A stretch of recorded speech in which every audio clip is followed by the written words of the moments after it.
pointer. Thanks everyone for hanging on through the breaks. It wouldn't be a Twitch stream. Oh, did she trip? Somebody wants to know. Discover Games. Did we actually roll for? Yeah, we did. She rolled a 13.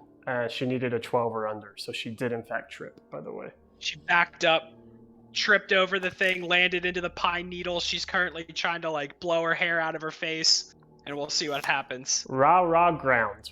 That's what she said, because she's a cheerleader. That was a terrible joke. Okay. Before we exploded, did you guys get to hear about the stats? I was talking about stats. I think that's when it froze. All right. So all characters have a movement value. Characters have a combat value, and that represents both melee and ranged. All characters have an awareness value. That's what they use to investigate, to notice things around them. It's actually the range at which you can target something with a ranged weapon. So a gun itself doesn't have a range. It's based on the awareness of the user.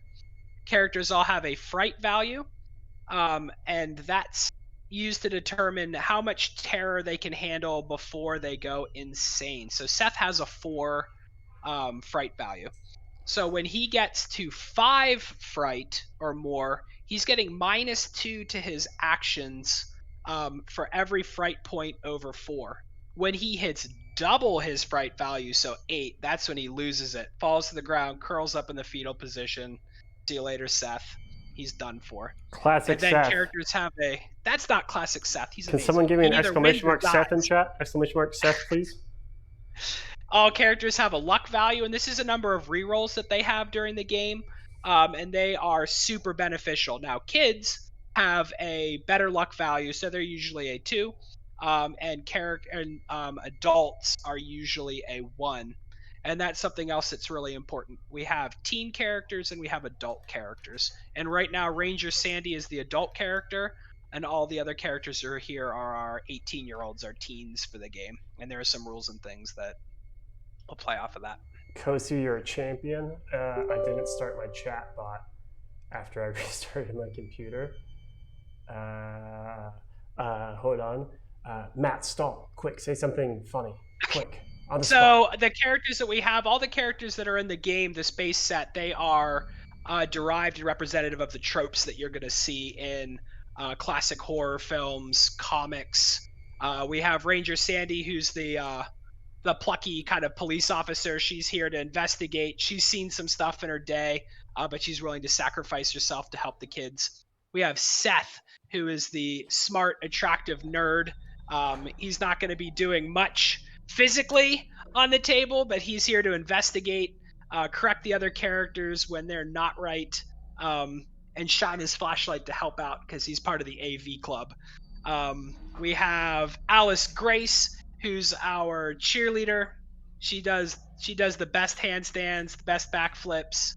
She's all about encouraging. She gets free encourages, and she has her megaphone to help her out. Who else do we have with us today? Out here, Denise. We got the pro Denise. She's a bad girl, so she has the debutante ability, which will allow her to. She's a bad girl. Denise. She's mean. So with her debutante ability, if she's in base to base with the killer, she can actually switch places with the male character, and she slips out of danger. And she also has Daddy's phone, so she's able to call in some supporting characters. She's currently our most... Well, if we're going to talk later this week, do a sit and talk, she's had some rules changes. Moya's been doing some play testing with his crew. We've been playing with her a lot, so she's going to be kind of changing it up. So we're playing with her playtest version now, but you'll get to see the final version of her very soon. And who's our last one? Is that everybody? You got to run. Ranger, cool. Sandy, Seth, Denise, and Alice. We're on turn 3, right? That was the start of turn 3 right there. That was 1. Ranger Sandy is going to move in 8. He's moving these larger numbers right now because when a character activates, if you weren't here earlier, they get 2 quick actions, or they can take a quick action and a long action. That's right. Basic movement is a quick action. So most characters are a 4. Seth is unhealthy, and he's a 3. and Alice Grace is super agile and she's a 5, so he's choosing to use both of his quick actions to do a double move. If your character has terror and they're panic while they're hurrying, there is an opportunity for them to trip, which makes them more susceptible to the killer.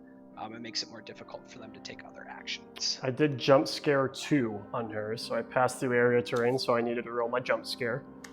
And so jump scare is some sort of eerie sounds coming through there. So character's going to start trying to back away in a hurry. They're going to make an awareness test or trip. There's something spooky right there, man.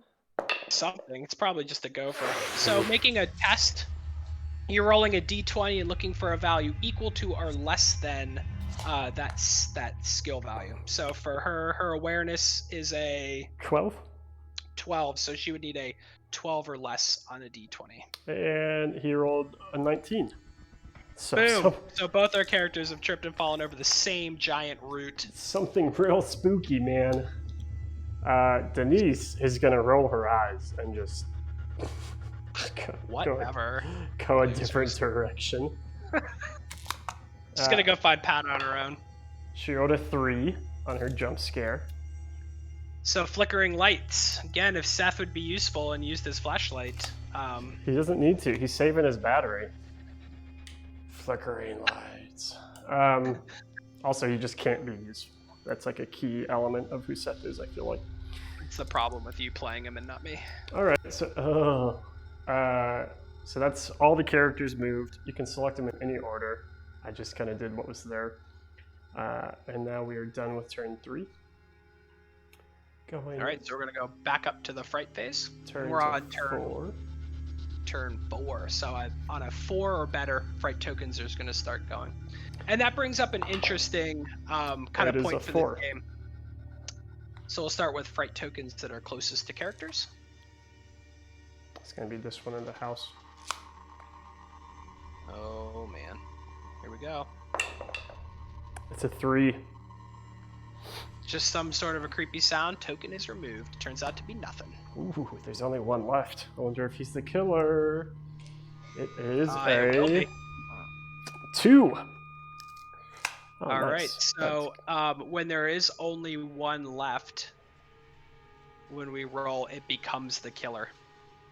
And because when it becomes the killer, there's no more fright tokens. So you put 1 in the center of B and C. So if we were choosing to play this without the optional killer, this is when you and your friends would roll up and create the killer for this scenario. So we're choosing to use the one that comes with the scenario, the Beast of Northwood. But if we were going to conjure it, we would roll up its MO, which is sort of how it moves and stalks the characters. Then we would roll its visage, so how it looks, how it appears, and how it moves about the plot, the terrain, and that gives it its wounds, its attacks, any special rules, what happens when you drive it off, and then we would give it 2 random traits. And our guy, the Beast of Northwood, he is stalking and mutilated, or his traits. Yeah, so he's stalking, so he's going to kind of be coming out from terrain, following behind characters. He's mutilated, so he's a tough guy, or it's a tough thing that's been lurking out in the woods. It's got horrible wounds and covered in thick scars. And it's menacing and has dead eyes. So if our characters wanted to try and engage the Beast of Northwood in melee, they would have to make an awareness test, or they are not going to be up for that challenge. And it's dead eyes. Anybody who activates within line of sight of it gains a point of terror, as it just looks right through you. And characters in this game do have 180-degree arc line of sight. So if it's behind them, they aren't affected by those things. So he is placed, and then using his MO, he moves. So an MO of stalking. What's he do? He is going to be heading towards the character. Sorry, I keep cutting out.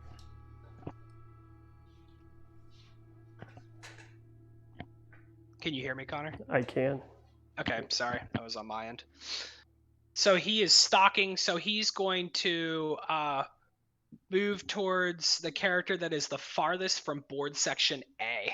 So whoever's kind of lurking and falling behind, that's who he's going to choose to go after. The farthest from A. Yes. The center of board section A. Yeah, I think that's gonna be. It's gonna be these two over here. All right. And if it's a tie, then we get to choose. So Connor, you can choose who it is that the beast is going to mangle. Ooh. Probably Ranger Sandy. Oh, poor Ranger Sandy. All right, so he's going to move D10 inches towards her. Oh, wait. Yeah, he's way over here. And he would 6. also add an additional inch for every point of terror on his target. She does not have any terror currently. Yet. He is within 180 degrees of Seth's line of sight, so he will gain a point of terror. Seth will gain a point of terror. So Seth will gain it when he activates. Oh, sorry. Did he Combat make it Watson. into? How's it going, man? No, he did not make it. He is very far away. Oh, okay, cool.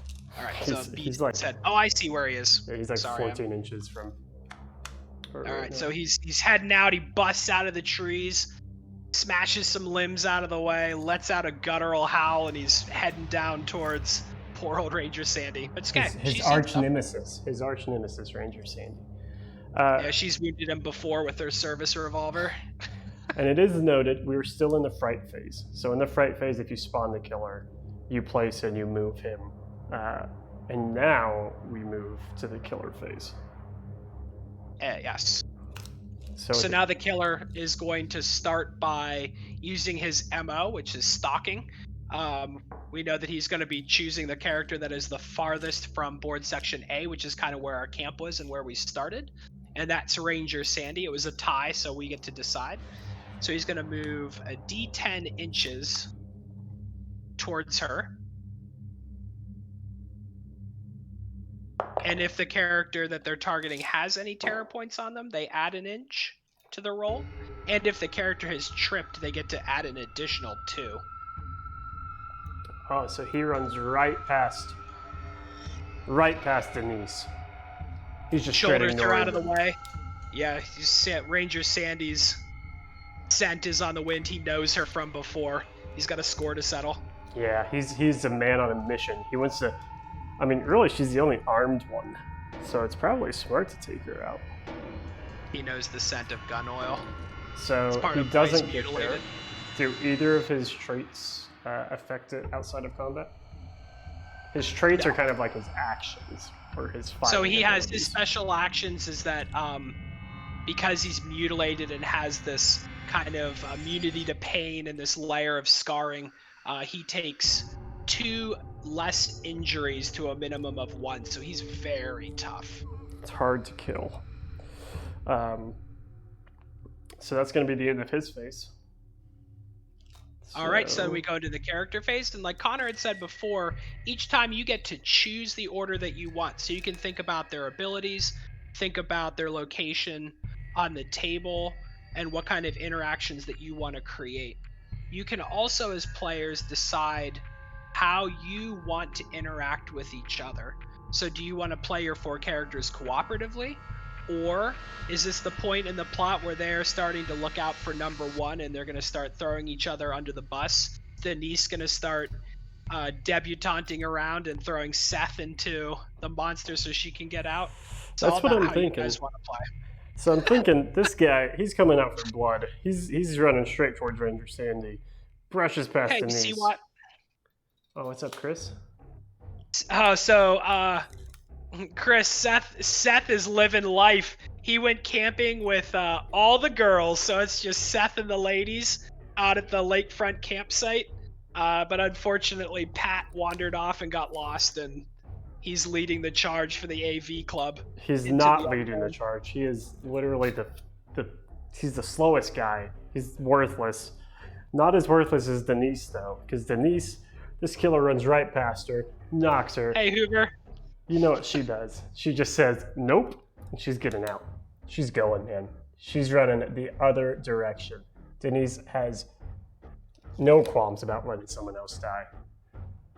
She's Absolutely not. she's fumbling for her phone, her daddy's phone. She's not quite there yet, but she's definitely thinking about it, you know.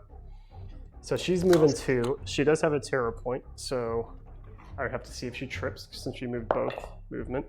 She does not So trip. just on a 1. It would be a 1. Right. Seth is going to see it as well. Runs past him. It is within his field of view, right? So he'll gain a terror point when he activates. So as the Beast of Northwood's running by, it turns its head quickly and stares into Seth's soul, turning it into ice. Pushes He gains it. the point of terror. Running. And then Seth is going to shine his flashlight. He's going to As say, you do. what was that? So I'm going to get a little light token here. So Seth's item that he starts with is a flashlight. It has a battery of 2, and it allows him to place a light token Within 6 inches. Yeah.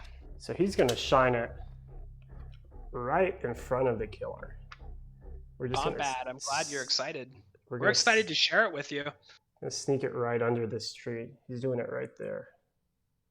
So he's gonna shine his flashlight for his first turn, and then say, "Denise, come back," because he has a crush on Denise. So he's running away while shining his flashlight.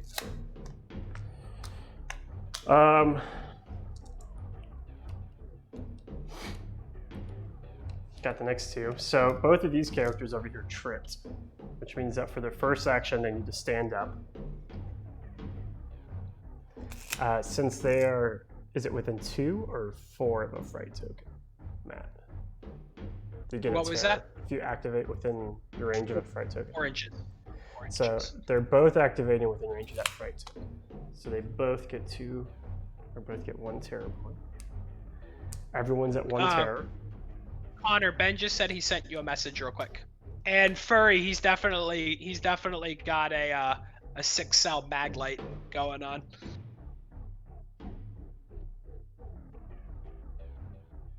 Sorry guys, 1 moment.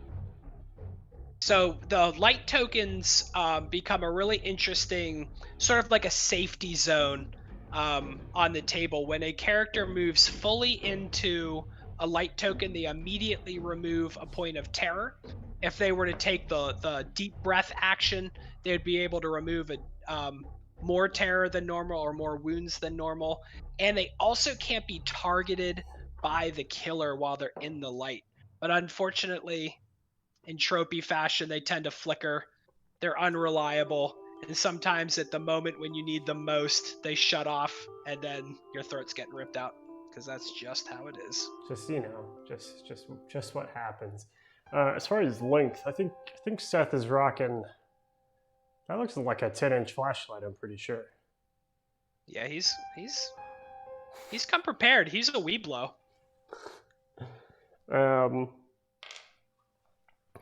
Just a mag light. Okay, so they both stood up. They both got their tower. 1 second.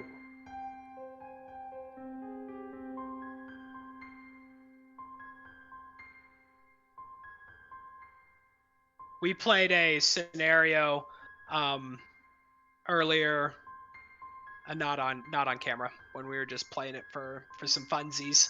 One of the scenarios, there's a truck set up down on that road in the bottom corner, and to represent its headlights, there's a light token in front of it, and the characters had all gotten into it except for Seth, so he was trucking towards this truck trying to get out. Got into the light because he's being chased down by the killer. Thought he was safe. Unfortunately, a fright token, or not a fright token, a jump scare caused them to flicker. They turned off, and the killer was on him and killed him in front of everybody sitting inside the car before they could make their escape. And the light tokens are, they're a blessing. Sometimes they're a curse. All right. Turn 4. They both activated. That's their first turn. She's going to move her 5.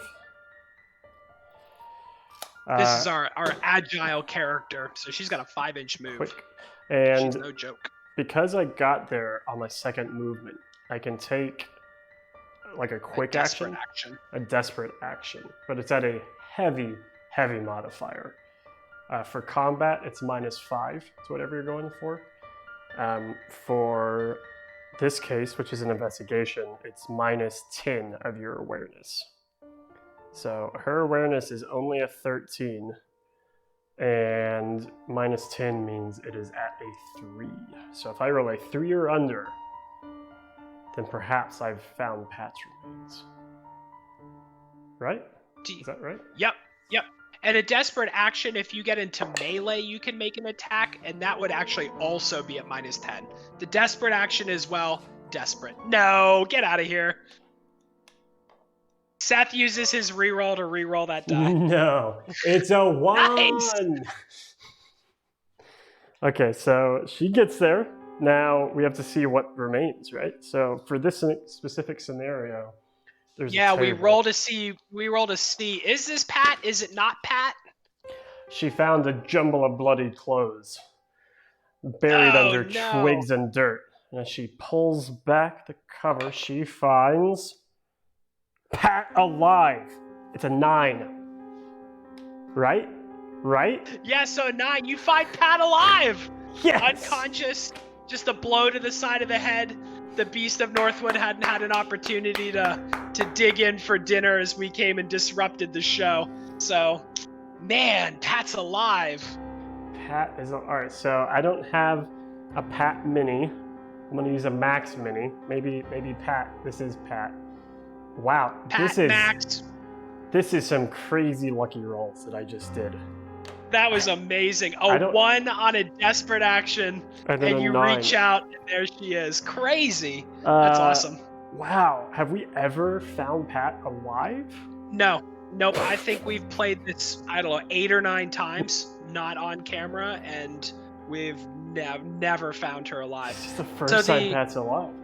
So the way the game mechanic for this works is that for each token that you investigate, if you don't find Pat, then the next time you roll, you add 1 to the die roll for the search. And on a value of 10, if you were to get a 10, it would be you find what's left of Pat. All characters gain a terror and add a fright token to the middle of board section A.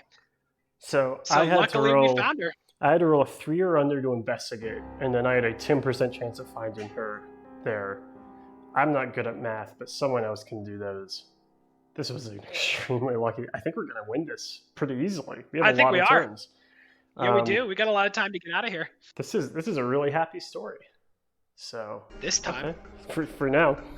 All right, Ranger Sandy. See what happens to Ranger Sandy, though. Ranger Sandy, she's gonna turn and fire, man. She's going from the hip right now. That's what she does. Yeah. So this is her first action, right? She hasn't activated yet? No, she stood up. She stood up and got a terror Okay. point. And now she's turning and firing. So if you wanted to, so using a regular ranged or melee attack is your long action. So you can either take a quick and a long, or 2 quicks in a turn. Because she had to stand up, she used her quick action. There is a concentrate action that allows you to gain a bonus to the next thing that you would do. So if she had been standing, she could have basically taken aim and had a better chance to Right. shoot. But she was not standing, so she's just going for it. She's pulling the trigger. And got a 20. Oh. Womp, womp, womp. She's So using her not luck. only She's gonna, no, she's, okay. so, All right. what he was gonna say is if she had found this item, because you can search around and find items, she would have lost it. But because it's so bad, I'm gonna use her 1 luck point and give myself a reroll. Each character has a certain amount of luck per game. She has 1, and this is it right here. Here we go. It's a 15, so it's not any better. Nothing happens. If she had to tripped, she would have been able to aim, and she probably would have. And she would have hit it, yeah. And that's the last movement. Everyone else had gone. All right, so we're gonna go back up to the top of the fright phase. We're on turn What Five. now, Connor? We're on 5 Turn now. 5. So on a 3 or better, the fright tokens are activate, and then on turn 6 or later in the game, they always just activate. There's no longer tensions reached its climax. It's on out here in the campsite. I rolled a 9. So they for sure activate.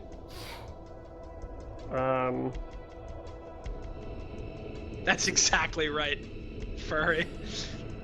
Come and get some of this. You've tried it before and failed. Oh man, where's my gun? She must have dropped it when she tripped. She's fumbling through the pine needles, Yeah. the wet leaves to get her gun. So they activate. So this is, there's only one. Oh, no, there is another one over there. So the first one is going to be it's a 1, so it goes away. Yep. Just Next the noise, some wind in the trees. That one over here. Play it where it lies. It's a 7. So it's gonna move. Move Something else in the woods is 6 inches moving towards 6 inches towards the closest character. Denise.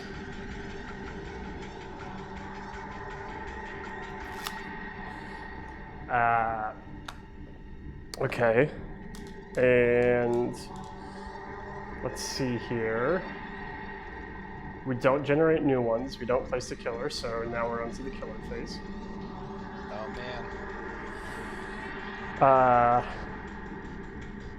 This is a clutch light by Seth, I have to say. Because this killer is not mundane, right? You can't move through it. No, he can't. He hates the light. Yep. So he's moving D10 towards Ranger Sandy. She has some terror on her now, though. Yep, so he moves 2 plus 1. Oh man. I think he's going to move this way. And he does ignore difficult terrain. Most of the killers ignore difficult terrain. They're not slowed down by bushes and fences and things like that. Okay, and so since he can't get in there, he can't attack. We are done with the killer phase, and we are back to character phase of round 5. What are my movement rules now that I've found Pat? So, because you found her alive and she doesn't have a twisted ankle or anything like that, we're good to go. She can So just one haul. of the one of the ways that you can find Pat is that she may have fallen and she's twisted her ankle, and all characters reduce their movement value by 1 to represent her hobbling and them trying to keep up with her. But luckily we found her fine. She just a little lump on the head. She's good to go. So now our characters are trying to get out of here on either side of table section A. Moya is correct. At the end of the killer phase, that light flickers off. You can't see it, but there's an X that gets off on that side. It's on.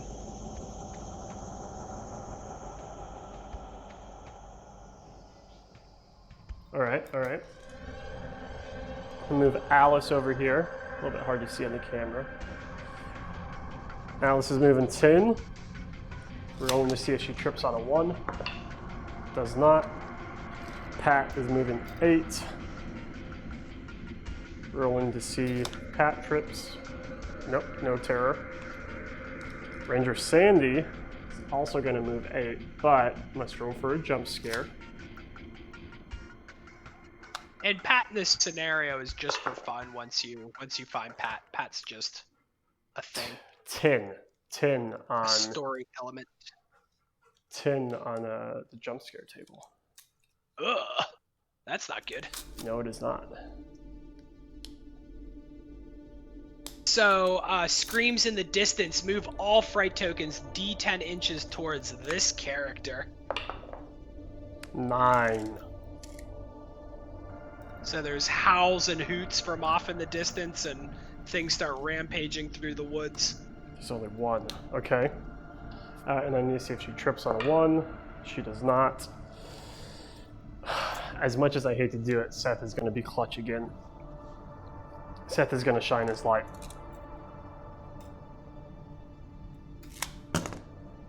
Seth is clutch by nature. Seth is not clutch. Seth has gotten extremely lucky this round.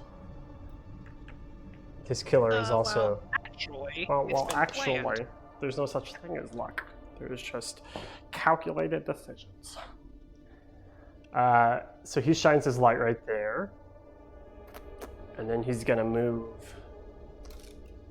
Oh, he gets a point of terror since he activated within that terror token.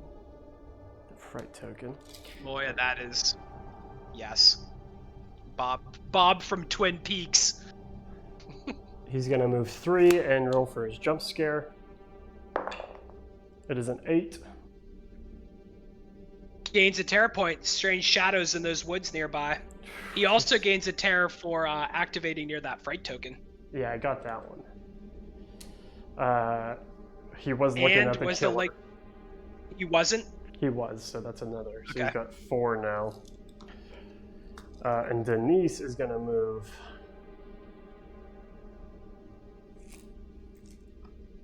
She's going to move 4 and then 2 to get to the other side of this bush. And she'll roll on her jump scare. So she moved, just so you are aware, she moved 4 up to the edge of that bush, and because the woods we've decided are difficult terrain, each inch that she would move in there counts as 2. So her second action of 4 inches, she can only actually move 2 through there. She's trying to hop over branches and not get snagged. It's not a place for a mini skirt. Yeah. She rolled a 1 on her jump scare. Oh, okay. Lunge. So the killer's disappeared into the shadows. Place the killer in base to base with the character and make an attack with number 2. The killer is already in base to base with the character or supporting character. We'd place a fright token in base to base with the character instead. So he brushes past Denise, sees that his victim Pat has been found, and decides to double back. And hopefully take care of one of these situations. Dinner time, there's a new scent on the wind. The wind shifted and he's caught scent of something new. Something. Dolce & Gabbana.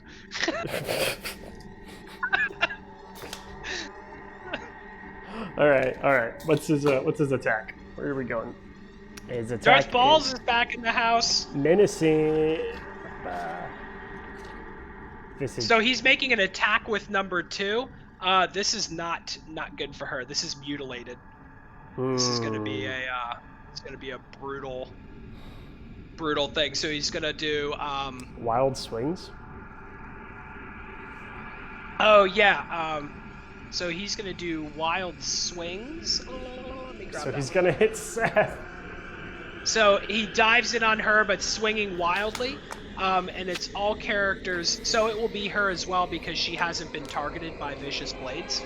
So it's all characters not targeted by Vicious Blades when 2 inches of a mutilated killer take 1 injury. Just right so out. She's going to take 1, and Seth. So he comes in swinging wildly, scratches, hind leg kicks. So, and it should be noted, his first one, Various Blades, or Vicious Blades, does have a combat value of 15. So you'd roll a d20 to see if it lands. Most of the character's second abilities don't have a like combat, they just happen. So that's what happens. This just happens and both Seth and her take a wound. Also note, this is still in the character phase. So just because you get through the fright and killer phase doesn't mean something like this can't happen. With her movement through that brush, she rustled a few too many branches. And the beast of Attracted the beast. Northwood. I'll be right back, Connor. 2 minutes. Yeah, it's fun. All right, so that's the end of the character phase, though. Now we're on to round 6. We are back up to the fright phase. And like he was saying earlier, in the fright phase, after, let me just double check.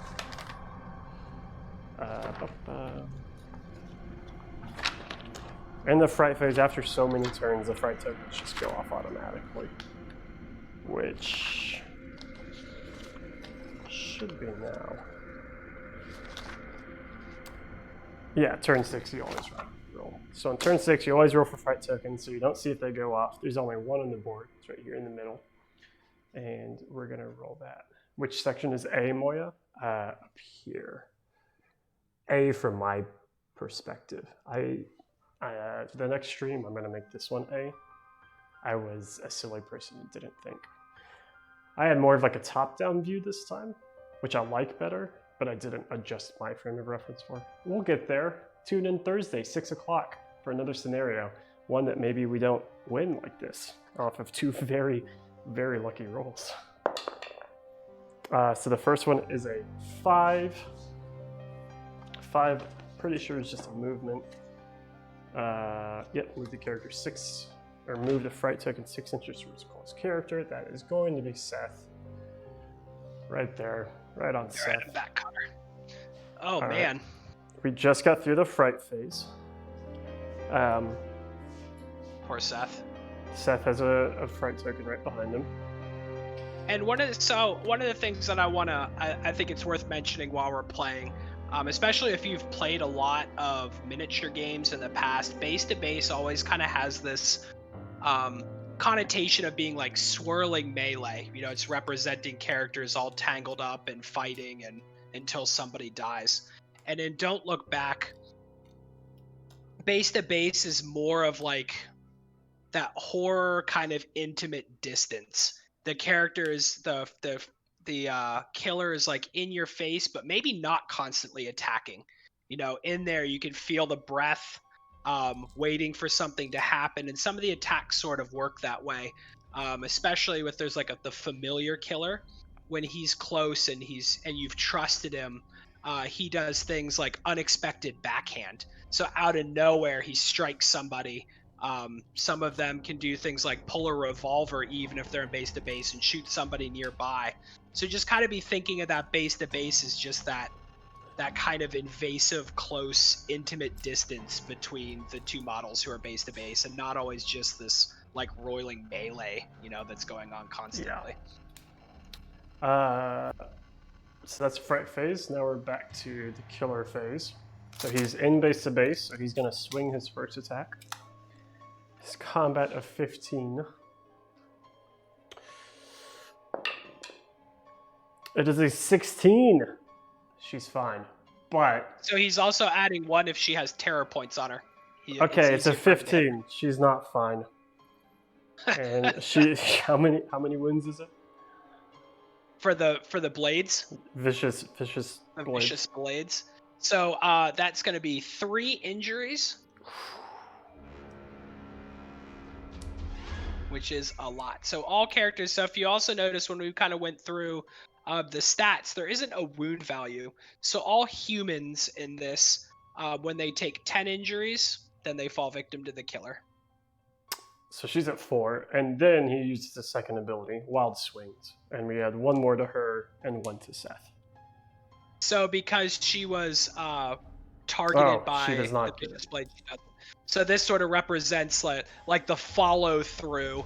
You know, if you want to think about the character having that axe, he swings into her, chops her good, and then the follow through hits somebody on the backswing.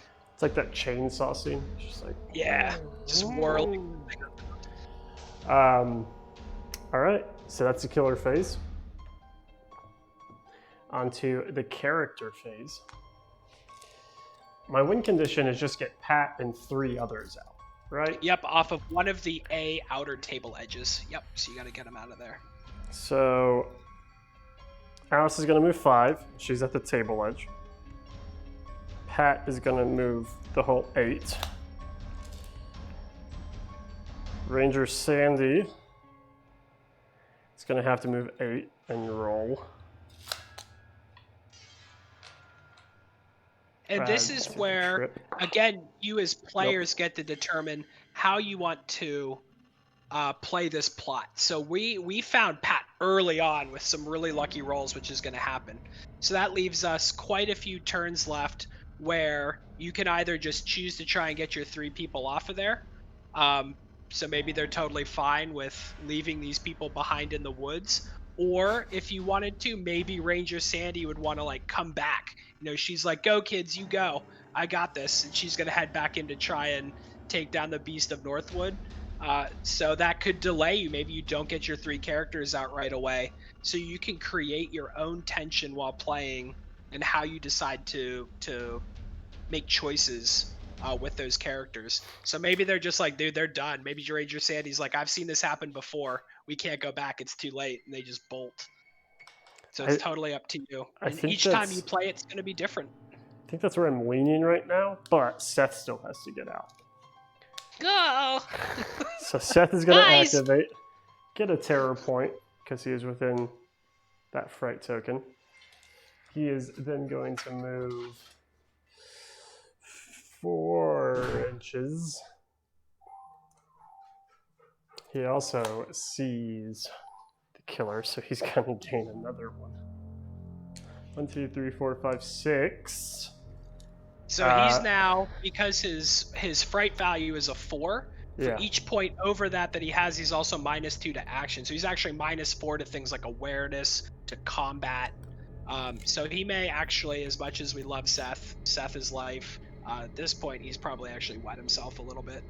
He's not in a good place. So he's going to move there, and then he's going to move... Oh wait, did I move him 4? I did. He only moves 3. Then he's going to move another 3. Oh, and the killer phase happens, so the lights flicked off again. So as he's heading there, and he's like, the light! Oh, man.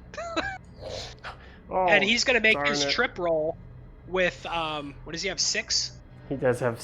No, he has... Yeah, 6. So on a 6 or 11. less on a d20. Oh, He's safe. So he doesn't trip. Sure-footed. Denise. Oh, you know what? Clutch play. Uh-oh. Clutch Uh-oh. play. Daddy's phone. So I'm going to use Denise's ability right here. As a quick action, Denise may place a supporting character token in her board section on a roll of 9+. Here we go. See what happens. So Seth's... 17. Sorry. Denise is currently, Nah, he's not Darth Maul. He'll totally pee his pants, but he'll own it. It's cool to pee your pants. So she, in the midst of all this, has doubted her boyfriend's Holden. Holden is showing up within her table Holden, section. if you are a man at all, you'll totally get out here in the woods. So he's showing up right here. At which point, with a supporting character, the killer will automatically target them. Now, do they move as soon as I place them? No, it's just when the killer's turn happens and he's going to do his movement or his targeting. He's gonna. Whoosh. So in that case, she's still going to need to stumble back away from this killer, or she can take a deep breath.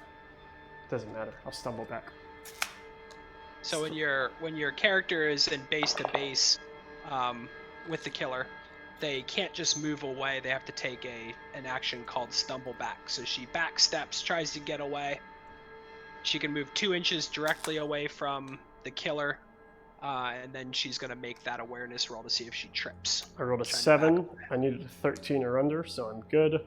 And you gain a point of terror for being within this fright token right here. And I also gain a point of terror because I'm staring into his dead eyes. Oh, man.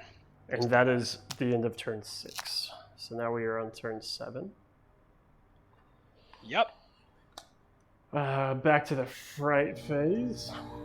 It goes off automatically. And we roll for it. It is a 9.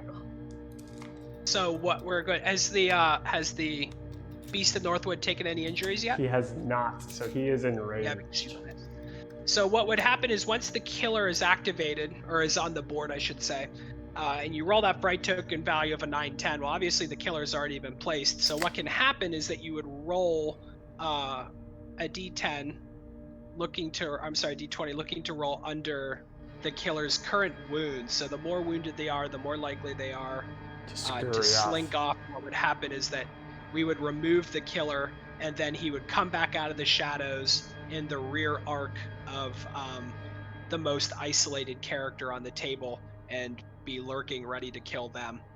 If you don't roll under their wounds, or they don't have any yet, they just become enraged, and the killer's critical range for their attacks goes from a 1 to a 1 to 3.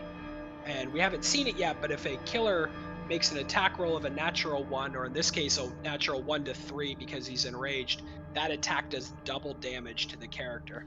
So with that vicious blade, it would become 6 on one swing, and characters only have 10 wounds. So that little wound token I put just in represents his enraged form. You can only be enraged once. You can't be like. But it will hang around until he makes an attack again. It will. This also disappears, which means 1 shows up in B and 1 comes back into C. Because there are no more fright tokens on the table. That was the last fright token. And now, if the killer is not conjured when you get to the last fright token, because I don't know if we said this earlier, it automatically flips and becomes the killer. So when you get down to 1, if it's not already on the table, boom. And if the killer is on the table, you roll normally, and that's when what we just explained goes through. On a 9 or 10, you see if you've driven him off due to wounds. If he don't, or he doesn't have his wounds, he just becomes enraged. Becomes even more deadly. And is there anybody right now looking at the Beast of Northwood? Is he in somebody's line of sight? He is within Denise's line of sight. Okay. So another thing that would happen is that if your killer, if it's out of sight of all of the player characters, and it's actually removed and then replaced again using the killer's MO. So for this case, his stalking MO, and that represents, like in the horror movies, when you round the bend from after running away, and then boom, there's the character in front of you where you think you're safe, and it just comes strolling right back out of the tree line. That moment where he's chasing you down, you all stop, you look around, you look back, and he's gone, and you don't know where he's going to pop up next. Yeah, okay, so they're there. I'm not going to move them. Well, I can't. This is the killer phase now, right? Yeah, we're in the killer phase. So the killer phase is going to target the supporting character. The supporting character that Denise's special ability used, that I placed right here. Killer automatically targets him no matter what. So Holden comes in, firing his shotgun in the air, gets the attention of the Beast of Northwood, comes tearing in. 6 inches in. And on a combat roll of 15 or less, is going to smack Holden for 6 damage, which will instantly kill him as a supporting character. It's an 18! Oof. Wow. That's pretty crazy. He comes in, he swings, completely whiffs, just like right in a tree, right next to Holden's face. That was his enraged attack, so that tree might just fall down. Just kidding, that's not a part of the game, but it could be if you want it to. His second ability, since he wasn't hit by various blades, he hit by wild swing still. But he was targeted by it. The specific wording is targeted in the rules. By it. Yeah. It's like you wrote these rules or something. And that's it. That's the end of the killer phase, guys. The other thing that's interesting about the supporting characters is they only have 3 wounds. And they can only take 3 terror points before they fall victim. So they really are kind of like a distraction, a speed bump. But they can, while they're on the board, they don't move. But if there are ever fright tokens near them, then they remove them. Characters that begin their activation close by are feeling a little bit more confident, and they can remove a terror. So they provide sort of like a safe zone, a buffer, in different ways. But if they die, so if the beast had killed our supporting character there, any player character that's in line of sight of that murder gains an additional point of terror. Yeah. As they watch somebody they know or somebody trying to be helpful get torn Discover apart. Games question: does his line of sight keep the killer on the table? So if he had made it into base contact of him, let's say he only moved 2 or 3 inches, and they're just staring at each other. So Discover Games, so we're using a model as the supporting character, but really the supporting character is a token. So it itself doesn't have a line of sight. It's just it's really the token that we're using one of our extra players. And in the rules, it does state it is a supporting character token. And in the game, on the token sheet, there is a thing as a little person outlined that you use. It's really just to represent in these types of movies when that random character who doesn't really have anything to do with the plot or the random sheriff's deputy shows up, what's going on, you think is maybe a reprieve, and then the killer just axes him immediately, and it's just like, oh well, no, there's absolutely no hope now, sort of thing. It's your bonus moment of murder. Same with Pat. Pat is technically a token, and once you find Pat, you can just move the token. It's like not a character.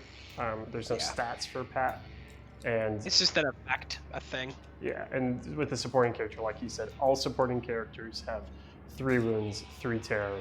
If any of those are met, they just instantly die. In this case, I am rolling so lucky on this game, so he does not get killed. Yes. He is still going to be engaged. And now this is cool because you can see what the game's like with extreme rolls, which I think is important for people to see. You know, where you're not living in that Goldilocks zone of a game where you get to see how it plays perfectly. You're getting to see what happens when you discover things really early, when the killer's getting some bad rolls, and what's neat is that it's still creating, you know, those cinematic moments. Yeah, because like Moya said, Moya hasn't found Pat alive. We haven't found Pat alive. We found Pat alive but injured a couple times, but we haven't found Pat just like, oh hey, I'm Pat, I'm alive. That hasn't happened. This is the first time it's happened in. I guess we've played it at least 9 times this specific, and then plus the playtesters. It's a very slim chance that you just find Pat alive right now, especially this early. All right, so character face. Seth is gonna move. Yeah, okay, this in for sure. 6 inches. Extreme rolls make for good stories. And then Denise does not care about holding her boyfriend. Is going to move 8 inches and roll for her jump scare since she is near the area terrain. Also, all of these jump scares near area terrain is a completely optional roll. Treating terrain as difficult where it has your movement, and then also treating it as jump scares as maybe a killer's jumping out from behind the tree or something, you don't have to play those. We enjoy playing those because it has a cool cinematic thing, but it's totally an optional rule. The original game does not need that or does not list that as a core element. So, and what it talks about in there too is that you can create, so by area terrain, sometimes a lot of games also will be like, do you have tree bases on there, Connor, like under them where it's like the you know, like the 3? So area terrain sometimes in games is defined by a base of terrain. We use area terrain in this a little bit looser so that you could create it however you want. So on the back side of the house here, Connor has, what did you call it, the dog pen? Yeah, this is the dog yard. This is where the dog yard, this is like maybe where Cujo hangs out. So you could call all that area inside of there area terrain, and that's spooky and scary. There are some tombstones floating around on the table. You could just count each one of those tombstones as, quote, area terrain. And when you go past them, there's something scary might happen. Yeah. You could do the whole table if you wanted to. You could say the whole thing is an ancient burial ground site, so the whole thing, anywhere you go on the table when you're done moving, counts as a jump scare. Something reaches up out of the ground for your ankle or digging itself out. Or if you feel like, every time I move a character, I'm having a jump scare. Like this character that I made is very heavily populated. It's hard. There are paths I could take that I wouldn't have the jump scare, but it's very foresty. And you may say, oh, that's like a lot of rolling for jump scares. It's an optional rule just to spice up the cinematic feel. And the results, like we said earlier, when Denise moved through this and suddenly the killer popped up from behind a tree and axed her, you wouldn't have gotten that otherwise, but we think that's kind of a cool moment. You think, oh, we found Pat, everything's good, everything's safe, and Denise has lost half her health. So it's kind of fun having those things occur like that. And if you're just looking to play a faster game, you know, you've only got lunch to play with some of your friends, strip out area terrain and difficult terrain, you know, and really just look at some of those other scenes with the killer. All right, so they moved. We are back to fright token phase. Turn 8. And you guys can also see we found her very early, very lucky, and it's turn 8 of 14. One of our characters is 2 fear from dying to terror. One of our characters is halfway dead from wounds. Even in like a extremely lucky early on win scenario, we've taken some casualties. So Yeah, and if you don't have Alice to hang out with her phone, you know that killer isn't really going to be changing yeah, his target. People are going to die. dude, thanks for the follow. Is it Blargust? Well, is you the most recent one? No. Yes? No. Yeah. I don't know. Whoever followed, I can't read. Yeah, it is Blargust. Well, thanks for the follow, Blargust. Well, sorry about that. Okay, so fright tokens automatically go off. There's one over here in C, and one in board section B. It's a 9 for the one closest, which means it would become the killer. Since the character's already on the board, we would roll to see if we drive him off, but we haven't wounded him at all. So he becomes enraged. He's mad he just missed that guy. He yanks it out. Gibson came out of that tree line shooting his shotgun in the air. The beast ran over there, whiffed, and now he's ticked. He's even more enraged. And then we'll roll for the second one over in C. It is a 7, so it moves 6 inches towards the nearest character. So maybe this is another one of these beasts of Northwood lurking in the shadows. It's like a pack. We just haven't seen this one yet. It's a gang, it's a cult. Hashtag The Ritual. If you haven't watched that yet on Netflix, everybody, that is a good film. It's got some Blair Witch going on. Yeah, I may give that a view tonight, actually. It's fun. It's got me thinking. Oh, thanks, Bombad Watson. Thanks for sharing the link. We think it's a fun game. We believe you don't have to be really into tabletop games. It's a bit of a hybrid in between board and tabletop. And yeah, this is a really fun place to live as a tabletop gamer and a board game gamer. And it's nice too, even if you're not a gamer, but you're just a horror buff, because since it's built to be this cinematic thing, you can start pulling elements and narrating the story. We mentioned it a bit on our last stream, which you can find on YouTube, shameless plug. You can watch how we talk about there's an experience that you're helping create with people, with each other. And so even if you're not a gamer, even if you're just watching, even if you're just hanging out, when something like a character pops up from behind a tree, you can kind of join in and laugh about that moment, laugh about Denise's poor luck. It is now the character phase, though. Let me pull up this. Sorry, killer phase. Just got done the fright tokens. Killer phase. He's already in base to base. He is swinging a second time. It hits on a 13, does 6 damage. That supporting character is immediately taken out. No one's in line of sight, so no one has to gain an additional terror. And then no one is within the killer's second ability range. So that's awesome, Kirk. The end of the killer phase. Now we are in character phase for turn 8. All we got to do. Thank you for helping hype this. It's fun having you here. All we got to do. Denise to board table. Hello. A. Welcome. And then back over here. It's gonna be 6. All right, so they both need to see if they trip. Seth does not trip. Denise does not trip. Everyone is on this section of board section A. And that means that we have found Pat, suffered 0 fatalities, a few casualties, and have won and escaped the beast of Northwood. Thanks, Blargs. That's awesome. I hope you really enjoy it. And what turn did we finish that on? That was the end of turn 8. So we would have had 10 over turn 8. 5 more. But again, let's be clear, if you're just tuning in, we got very, very, very, very lucky with 2 rolls. Someone that can actually do the math can tell me what it is. But I am quite surprised as what occurred there. we were hunting for our lost friend Pat, and typically you wouldn't find Pat until something like turn 9. But we got very lucky, found Pat, and we're out of there. I almost view this as like the backstory. Moya coming in with 1 in 200. 1 in 200. Classic. Great. So that was the odds of us doing what we just did. You got but it I'm on actually stream? really excited that happened Yeah. organically on stream for you guys to see, because even finishing it that quickly, there were still some awesome moments in there, some great story.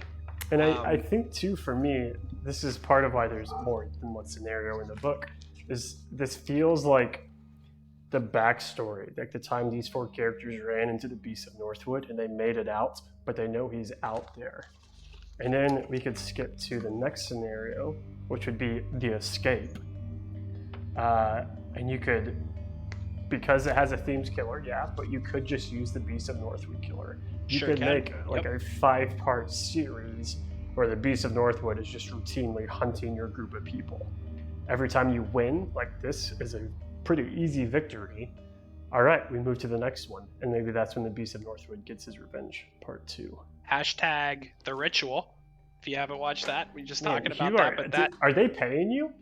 Like, no, but just like what's happening in this just feels a lot like the movie. If you were to link these together, trying to Yeah. get through the woods here, and you were to use, especially the Beast of Northwood, really has the same kind of feel. of the ritual. Yeah, of The Ritual. Then, you know, you can make all of your trees, your area terrain for spooky jump scares. If you've watched the movie, the trees fit in. Trying to make it out of the woods here, like it's all good. You could link these 5 together, and you'd have a version of The Ritual going. Yeah, Blargist. Is it Blargist or just probably Blargist? There is, in fact, Matt wrote. There's another 5. I think we said 5 last time. I think it's 5. There's another 5. Yeah, can I drop here. any hints? Am I allowed to do that? You could give it a little sneak preview. Maybe there's a character or 2 that you think would be fun to tell the archetype of. So we have an individual of faith. An individual of faith. Oh, Yep. yes. So you can make him or her whatever denomination you want. There's some additional adults that are in there. So we have an individual of faith, and there's also a skate rat, who's one of my faves. Who's not in this, but exists. She rolls around on a skateboard. She's pretty sweet. I like her a lot. So there's just a couple little teasers, couple tidbits. Yep. I'm gonna be honest. I completely forgot about the skate rat. Yeah, Anyways. Cat. I'm just dropping her name too. It's Cat. Okay. Oh, I love her. Now you're really. He's gonna get out the stick. We're gonna be forced back under the stairs. Oh man, you're really just giving it up. I think that wraps it up, guys. We're not going to do too much of a Q&A this time around. We will have a formal one later this week, and we will be streaming again this coming Thursday. We'll be streaming probably Trapped, which is... Yeah, I'm excited for you guys to see that. So that one has a little bit of a different twist on how the characters start on the table and what you're trying to do. So I think that one will be fun. But thank you so much for joining us again. And like Connor was just saying, we're planning on doing a time where we'll stream, and there probably won't be any, maybe not like a legit game going on per se, but just a chance to hang out and talk about the game if you guys have questions. You know, some people have asked a lot about kind of design elements for scenarios and characters, and can talk a little bit about how some of the characters have evolved and changed. So hopefully you guys will make it out for that, and we can talk shop, and I'll try to answer any questions that I can. But thank you so much. Yeah, thanks for that. I'm going to end with the trailer. You guys haven't seen it. We're going to end with that. And if you haven't yet, give us a quick follow on Twitch. That way you'll know when we're going live. You can also check us out on our Instagram and Facebook. as well as our There's Discord. also a Facebook page just for Oh, Don't Look yes. Back, and I've been loving that. So even if you don't have the game yet, and you're interested in talking horror and some design, and there's some things hiding in there, some drops, some secrets, some tidbits, come on over to Don't Look Back on Facebook, and we'll talk shop there too. Yeah, getting thank some exclusive content over there. All right, Matt, you will be heard, so shut your mouth.